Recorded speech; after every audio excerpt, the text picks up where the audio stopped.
എന്തൊക്കെ ചെയ്താലും നമുക്ക് നമ്മളിലുള്ള വിശ്വാസം നഷ്ടപ്പെടാതിരുന്ന മാത്രം മതി.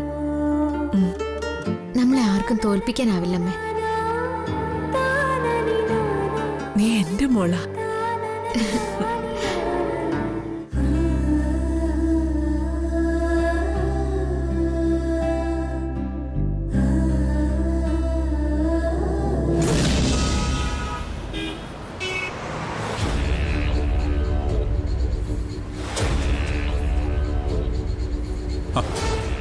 വാടാ, ഒരു സ്ഥലം വരെ പോവാന്ന് പറഞ്ഞ് കാറ് കയറ്റിയിട്ട് എവിടേക്കാ പോകുന്നതെന്ന് നീ പറഞ്ഞില്ല. എടാ, ഇതിപ്പോ കുറെ ദൂരം പിന്നിട്ടല്ലോ.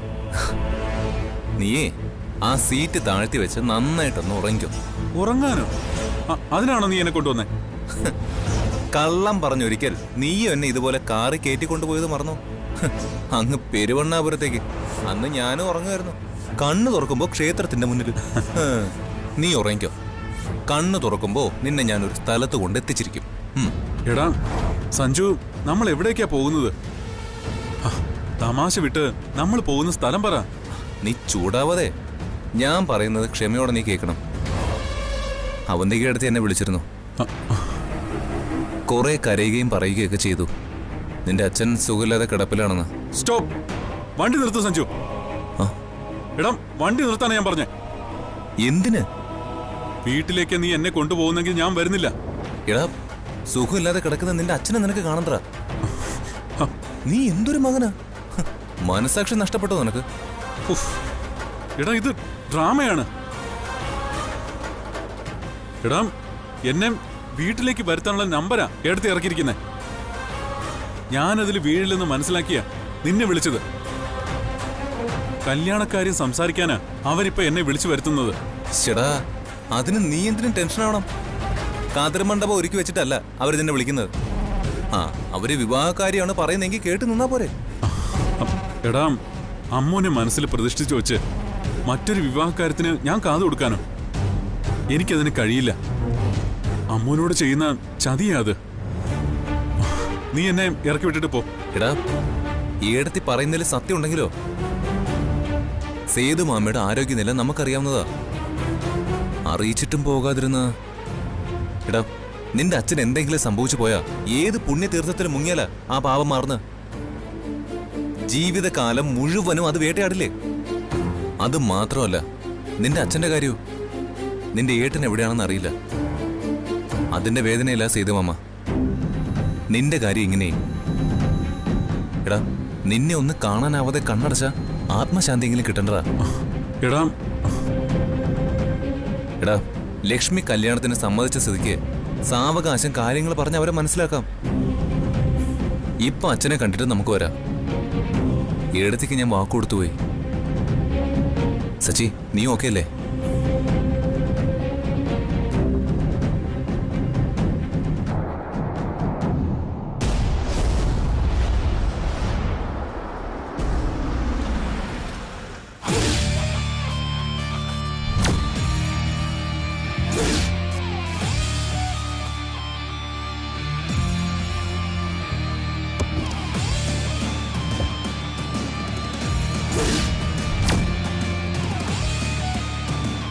ഇറങ്ങി വാടാ, ഇത് നിന്റെ വീടാ. അത് നീ എനിക്ക് പറഞ്ഞു തരണ്ട.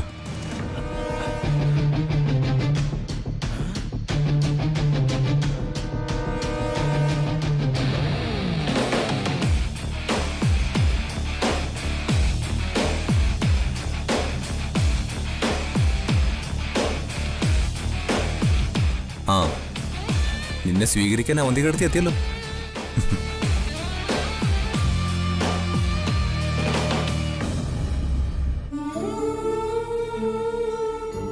സ്നേഹ, അനഘ, സ്നേഹ, ദേ സച്ചി വന്നു. സ്നേഹ,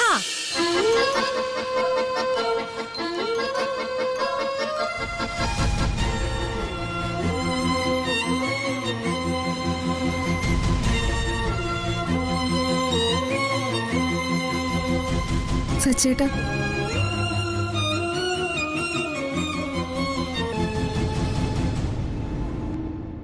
ഇത്ര നാളെ സച്ചേട്ടാ കണ്ടിട്ട് ഒരു വട്ടമെങ്കിലും ഞങ്ങളെ വന്നൊന്ന് കാണാൻ സച്ചേട്ടന് തോന്നിയില്ലല്ലോ.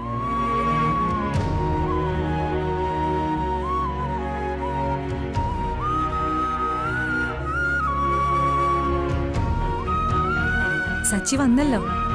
ഇനിയിപ്പോ ഒന്നും പറഞ്ഞവനെ വിഷമിപ്പിക്കണ്ട. നീ വന്നേ. നീ വരുന്നുണ്ടെന്നറിഞ്ഞ് രാവിലെ മുതൽ പ്രതീക്ഷയോടെ അച്ഛൻ കാത്തിരിക്കുക.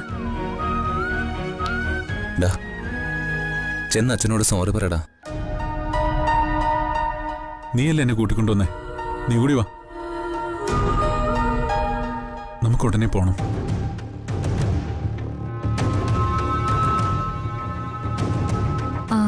താങ്ക്സ് സഞ്ജു. നേരായ വഴിക്കല്ല സഞ്ജു സച്ചിയെ കൂട്ടിക്കൊണ്ടുവന്നെന്ന് എനിക്കറിയാം. അവന്തിക്ക് എടുത്ത ഒരു കാര്യം പറഞ്ഞാൽ എനിക്കത് ചെയ്യാതിരിക്കാൻ പറ്റൂ.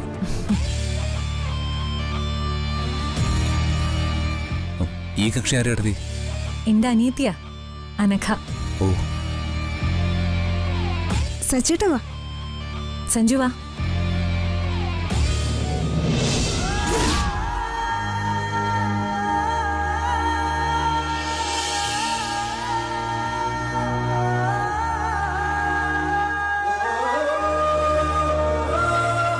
അച്ഛാ, എന്റെ മോൻ വന്നോ? ആ സച്ചേട്ടൻ വന്നു. അച്ഛൻ വാ, അവിടെ ഇരിക്കാം. വാ സച്ചേട്ടാ.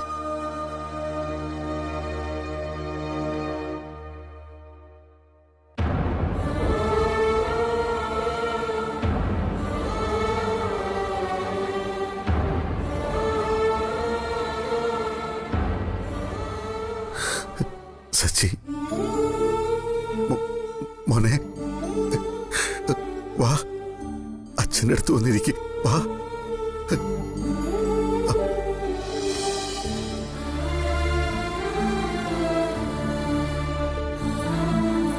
അച്ഛാ,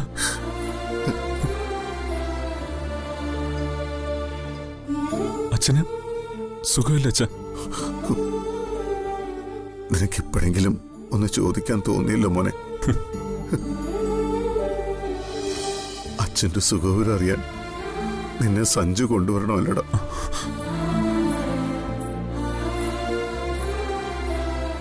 അച്ഛന് സുഖമില്ലാത്ത കാര്യം എനിക്കറിയില്ലായിരുന്നു. സഞ്ജുവിടെ ഇരിക്കെ.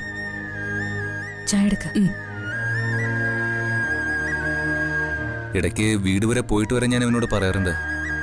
പിന്നെ എന്റെ തിരക്കും അങ്കിളിന് അറിയില്ലേ, കൂട്ടിക്കൊണ്ടുവരാൻ സമയം കിട്ടിയില്ല. ഇവൻ നിന്റെ കൂടെ ഉള്ളത് എനിക്കൊരാശ്വാസം മോനെ. ഞാനും മുകുന്ദനും അങ്ങനെ കഴിഞ്ഞവരാ. ആ ബന്ധം എൻ്റെ അവൻ്റെ മക്കള് പിന്തുടരുന്നതിൽ എനിക്ക് സന്തോഷമുള്ളൂ. നിന്റെ അച്ഛൻ്റെ മരണശേഷം മംഗലശ്ശേരിയിലേക്ക് വരാത്തത് മുകുന്ദന്റെ അഭാവം താങ്ങാൻ വയ്യാത്തോണ്ടാ. മുത്തശ്ശനും സഞ്ജുവും വന്ന് വിവാഹത്തിന് ക്ഷണിച്ചപ്പോ പോണെന്ന് അച്ഛൻ പറഞ്ഞതാ. പിന്നറിഞ്ഞത് കല്യാണം മാറ്റിവെച്ച വിവര. അച്ഛന്റെ ഇപ്പോഴത്തെ പ്രശ്നം എന്താ സന്ദീപേ? അച്ഛനില്ലാത്ത അസുഖമൊന്നുമില്ല സച്ചിയേട്ടാ. ഓഫീസിൽ പോയിട്ട് 4-5 മാസമായി. ഏടത്തിയപ്പോ ബിസിനസ്സൊക്കെ കൊണ്ടുപോകുന്നത്. നിനക്ക് ബിസിനസ്സിലേക്കൊന്നും ഇറങ്ങാൻ സമയമില്ലേ? ഞാൻ പറയാഞ്ഞിട്ടല്ല സഞ്ജു, ഒരു കൈ സഹായത്തിന് നിന്ന് തന്നാ മതി. ഇവനതിലൊക്കെ ശ്രദ്ധ വെച്ചിട്ട് വേണ്ടേ?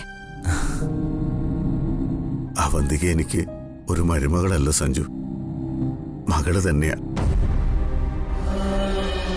ദൈവം കുറേയേറെ വേദനകൾ സമ്മാനിച്ചെങ്കിലും ഇങ്ങനൊരു ഭാഗ്യം കൂടി തന്നു. 4 മക്കളെ കയ്യിലേൽപ്പിച്ചിട്ട് ഇവരുടെ അമ്മ പോയി. എന്റെ ജീവിതത്തിലെ ആദ്യ ഷോക്കായിരുന്നു അത്.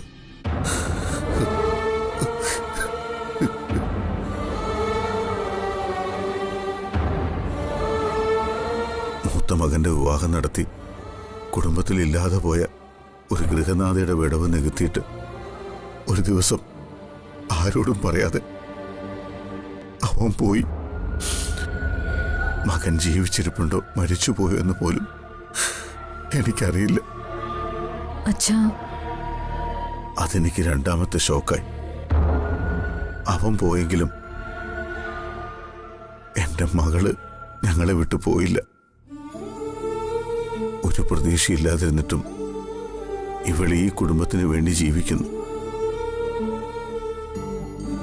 ഇവരെ കൂടപ്പിറപ്പുകളെ പോലെ സ്നേഹിക്കുന്നു. പോകാൻ വന്നവളാണോ അച്ഛ ഞാൻ? അദ്ദേഹം മടങ്ങി വന്നാലും ഇല്ലെങ്കിലും എന്റെ മരണം വരെ ഞാൻ ഈ വീട്ടിൽ ജീവിക്കും. എന്റെ ഭർത്താവ് കുടുംബത്തോട് ചെയ്യേണ്ട കടമകൾ ഞാൻ ചെയ്യും. ഇവരെന്നെ ഒരു ഏട്ടത്തിയമ്മയായും അച്ഛൻ എന്നെ ഒരു മകളുമായ കാണുന്നത്. അതിനപ്പുറം എനിക്കൊന്നും വേണ്ട. സമയം എടുത്തുകൊണ്ടിരിക്കുന്നതായി ഒരു തോന്നല മനസ്സിൽ. അച്ഛാ, അച്ഛൻ അങ്ങനൊന്നും പറയല്ലേ. സന്ദീപിന്റെയോ സ്നേഹയുടെ ഭാവി എന്താവൂന്ന് എനിക്കറിയില്ല. അവന്തിക ഉണ്ടെന്ന ധൈര്യം മാത്രം മനസ്സിൽ. എനിക്കൊരു ആഗ്രഹമുണ്ട്. മോനെ, ജീവനെ പിടിച്ചു നിർത്തുന്നതും ആ മോഹം. നിന്റെ വിവാഹം ഒന്ന് നടന്നു കാണാൻ.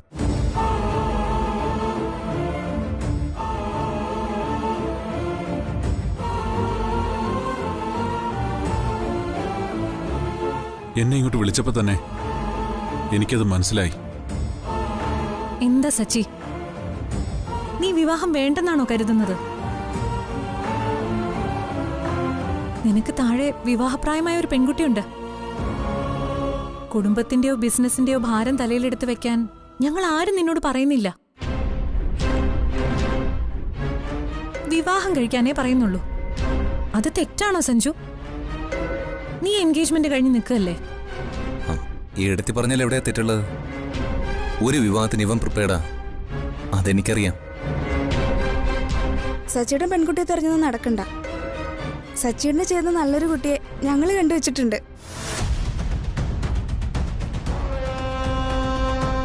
അനക്കെ ആ ഫോട്ടോ ഇങ്ങെടുത്തേ. ഓഹോ, അതൊരു എത്തിയല്ലേ കാര്യങ്ങള്. നീ കേട്ടില്ലടാ? എടാ, ഒരു പെൺകുട്ടിയെ കണ്ടെത്തിയെന്നല്ലേ ഉള്ളൂ, നീ ഒന്ന് അടങ്ങി നിൽക്ക്. ചേച്ചി, ദാ ഇതാ സച്ചി കുട്ടി, പേര് അർച്ചന. നീ ഒന്ന് നോക്ക്. ഞാൻ എന്തിനു കാണണം? നീയല്ലാതെ ഞങ്ങള് കണ്ടു ബോധിച്ചാ മതിയോ മോനെ? കല്യാണം കഴിക്കേണ്ട മോനല്ലേ? എനിക്കാരും കല്യാണം ഉറപ്പിക്കണ്ട. എനിക്കൊരു പെണ്ണിനെ ബോധിച്ചാ നിങ്ങളോട് ഞാൻ പറയും.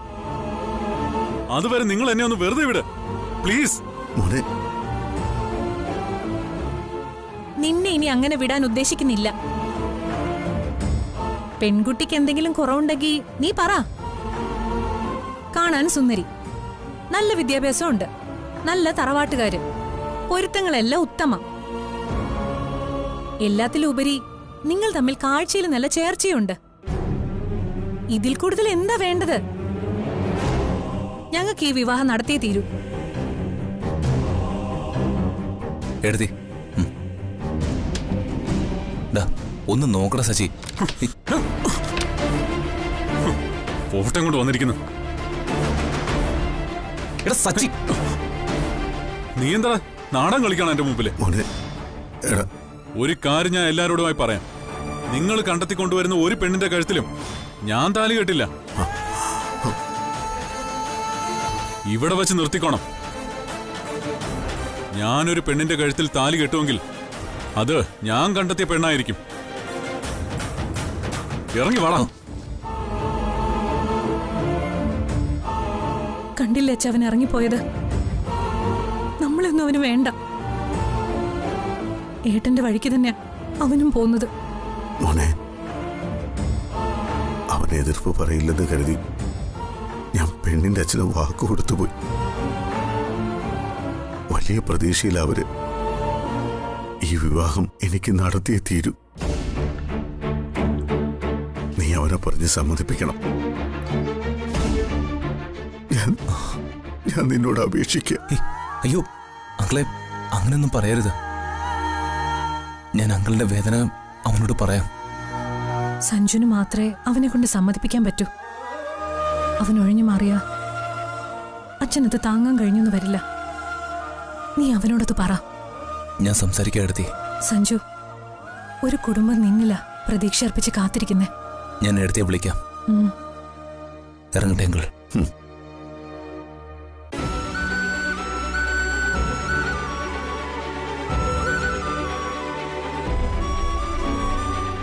അച്ഛാ, അവൻ സമ്മതിക്കുമെന്ന് നിനക്ക് തോന്നുന്നുണ്ടോ മോളെ? എനിക്കറിയില്ല അച്ഛാ.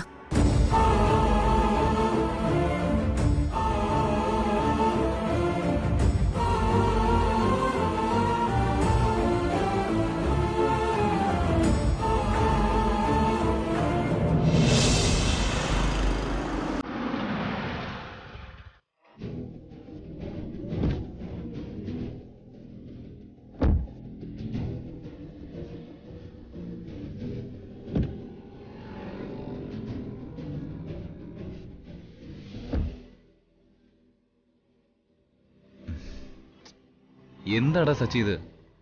എടാ ഇപ്പൊ എന്തായി? ഒന്നാം തരം നാടകമാണെന്ന് ഞാൻ പറഞ്ഞപ്പോ നീ സെന്റിമെന്റ്സ് ഇറക്കി. എനിക്ക് എന്റെ വീട്ടുകാരെ വളരെ നന്നായിട്ട് അറിയാം. എടാ അതിനിപ്പോ എന്താ സംഭവിച്ചു പോയത്? നിന്റെ പ്രകടനം കണ്ട ചതിച്ച് പെണ്ണ് കാണാൻ കൊണ്ടുപോയതുപോലുണ്ട്. ചൂടാവൽടാ. ഞാൻ എങ്ങനെ ചൂടാവാതിരിക്കും? അവരെനിക്ക് വേണ്ടി ഒരു പെൺകുട്ടിയെ കണ്ടുവച്ചിരിക്കുന്നു. ഞാൻ എന്താ മൃഗോ? എന്ത് ധൈര്യത്തിലാ അവരത് ചെയ്തത്? ഒന്നും അറിയാത്തൊരു പെണ്ണിനെയും അവളുടെ വീട്ടുകാരെയും വിഡ്ഢികളാക്കാനല്ലേ അവർ ശ്രമിച്ചത്? എന്താ അച്ഛനും ഏട്ടത്തെയും എന്നെ കുറിച്ച് കരുതിയത്? അവര് ചൂണ്ടിക്കാണിക്കുന്ന പെണ്ണിന്റെ കഴുത്തിൽ സച്ചി താലി കെട്ടുമെന്നാണോ? എടാ നിന്റെ പ്രേമൊന്നും അവർക്കറിയില്ലല്ലോ. നീ പിടികൊടുക്കാതെ നടന്നപ്പോ അവര് നിനക്ക് വേണ്ടി ഒരു പെണ്ണിനെ നോക്കി. അതെവിടെ നടക്കുന്ന കാര്യല്ലേ? നീ എന്തിനാ അങ്ങനെ കണ്ടാ മതി? പ്രശ്നം തീർന്നില്ലേ? നീ ഇതെന്തറിഞ്ഞിട്ടാ ഈ സംസാരിക്കുന്നത്? അവര് നോക്കിയത് ഏതോ ഒരു വലിയ വീടുമായുള്ള ബന്ധം സ്ഥാപിക്കില്ല. അന്തസ്, സ്റ്റാറ്റസ്, കുലമഹിമ ഒക്കെ വേണം എന്റെ വീട്ടുകാർക്ക്. അതിന് ചേർന്ന ഒരു പെണ്ണിനെ അവർക്ക് കിട്ടി. കുറ്റം പറയരുതല്ലോ. പെണ്ണ് കൊള്ളാടാ, പേരും കൊള്ളാം. സഞ്ജു മാച്ച് ആവും. ദേ സഞ്ജു, നീ എന്നെ കൊണ്ട് കൂടുതലൊന്നും പറയിപ്പിക്കരുത്. സച്ചി ലച്ചു അതിനേക്കാൾ മാച്ച് ആവുന്ന ഒരു പേരുമില്ല. നിന്റെ ദേഷ്യത്തിനുള്ള കാരണം അതൊന്നും അല്ലെന്ന് എനിക്ക് മനസ്സിലായി. അവരുടെ സംസാരത്തിൽ നിന്ന് അമ്മൂനെ അക്സെപ്റ്റ് ചെയ്യില്ലെന്ന് നിനക്ക് വ്യക്തമായി. നീയൊരു ആവേശത്തിന് അമ്മൂന്റെ കാര്യം പറയാതിരുന്നത് നന്നായി. അമ്മൂനെ വിവാഹം ചെയ്യാനേ എനിക്ക് ആരുടെ സമ്മതമൊന്നും വേണ്ട. ഇപ്പോ നീ അങ്ങനെ ഒരു തീരുമാനമൊന്നും എടുക്കണ്ട. ആ വിവാഹം നടക്കില്ലെന്ന് നിന്റെ വീട്ടുകാർക്ക് ബോധ്യപ്പെട്ടു. ഇനിയേ പന്ത് നിന്റെ കോർട്ടില. ഇപ്പോഴത്തെ ചൂട് ഒന്ന് തണുത്താറി കഴിയുമ്പോ നൈസായിട്ട് നമുക്ക് അമ്മയെ അങ്ങോട്ട് അയക്കാം. നീ ഒരു പെണ്ണിനെ സ്നേഹിക്കുന്ന കാര്യം അമ്മ തന്നെ അവതരിപ്പിക്കും. നിന്റെ അച്ഛൻ സമ്മതം പറയുകയും ചെയ്യും. എനിക്ക് അതിലൊരു പ്രതീക്ഷയില്ല. അമ്മ ഒന്ന് ശ്രമിക്കട്ടെ. വീട്ടുകാർ വഴങ്ങിയില്ലെങ്കിൽ ഞാൻ എന്റെ വഴി നോക്കും. എനിക്കൊരു കുടുംബജീവിതം ഉണ്ടെങ്കിൽ അത് അമ്മുന്റെ കൂടെയാ. അതിൽ കഴിഞ്ഞ ഒരു സ്വർഗവും ഈ സച്ചിക്ക് വേണ്ട.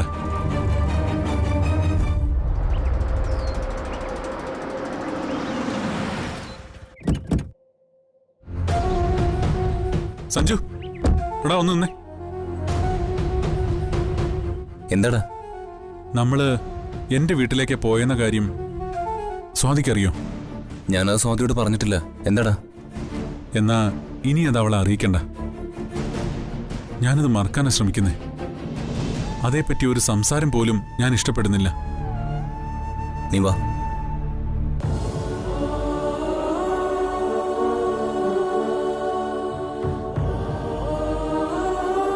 അല്ല, നിങ്ങൾ രണ്ടുപേരും എങ്ങോട്ടാ പോയത്? അത് ഞങ്ങളെ ഒരു സൈറ്റ് കാണാൻ പോയതാ. ഒരു ഔട്ടിങ്ങിന് പോകാന്ന് സഞ്ജുവിനല്ലേ പറഞ്ഞത്? എന്നിട്ട് തീരുമാനം മാറ്റിയ വിവരം പോലും എന്നോട് പറയാതെ ഒരൊറ്റ പോക്കായിരുന്നു. എങ്കിൽ നിങ്ങളൊന്ന് പുറത്തു പോയിട്ട് വാ. ഒന്നിനൊരു മൂഡ് വരുന്നില്ലടാ. കുറെ ദൂരം വണ്ടി പിടിച്ചല്ലേ. പ്രയാസപ്പെടണ്ട, ഞാൻ വരുന്നില്ല. എന്റെ മൂടും പോയി കിട്ടി. നിങ്ങൾ പിണങ്ങാതെ.